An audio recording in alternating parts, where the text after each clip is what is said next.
Hey guys, this lesson we're going to talk about PPF, or the Production Possibility Frontier. So PPF is just simply the Production Possibility Frontier. So it's a one way of thinking about it is it's a visual method of presenting how good a nation is at producing something, or how good it is at producing two things, to be specific. So it's just basically a graph. So if we go to a slight example, um, okay, so it's if we draw a graph,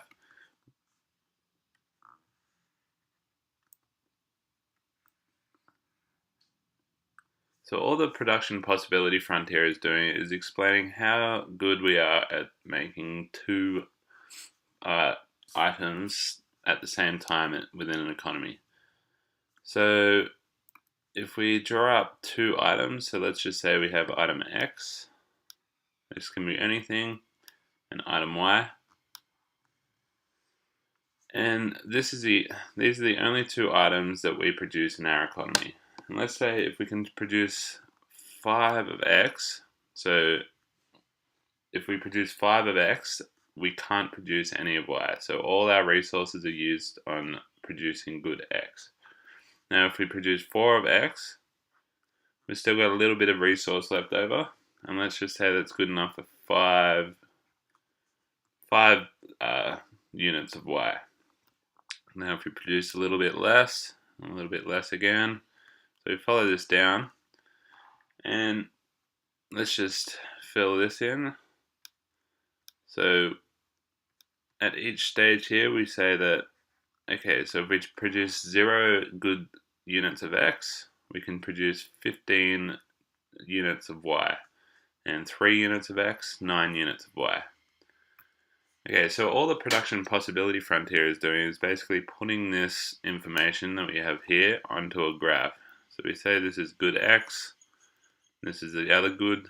So these are just two random goods. They can be anything from bread and flour, if you're following on from the GDP example, or they can be movies and cars. They don't even have to be related like that. Okay, so let's try and fill this in. So let's say this is 5, 5, and 0 Y. So that's our first point. So there's 15 up here. And this is going to be our last point. Okay, so let's say 4, it's about here. We get 5 units of Y. So we'll put that about there.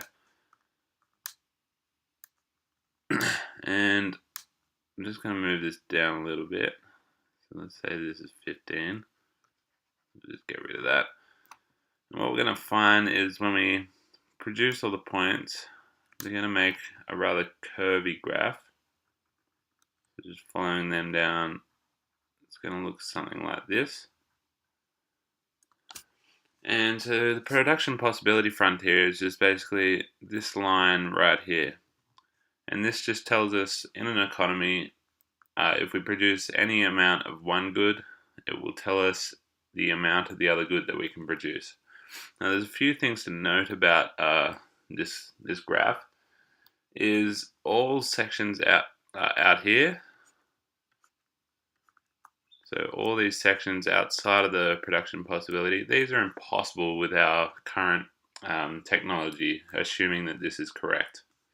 Assuming that this data is correct. So this is all impossible to achieve, because just say if we're trying to produce 5 units of Y and we want to produce 15 goods of 5 units of X and 15 of Y, that's going to be out here somewhere.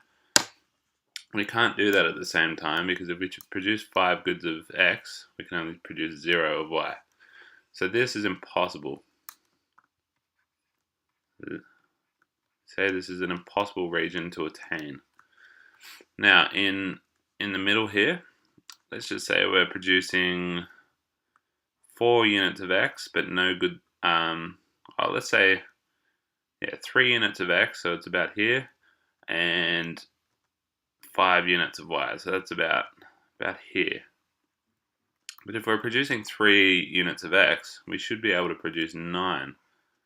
So we say that this here is inefficient. So all this region under here, if our economy is producing anything within this region, so our point of our economy lies within here, that's inefficient. So we'll just call this one inefficient.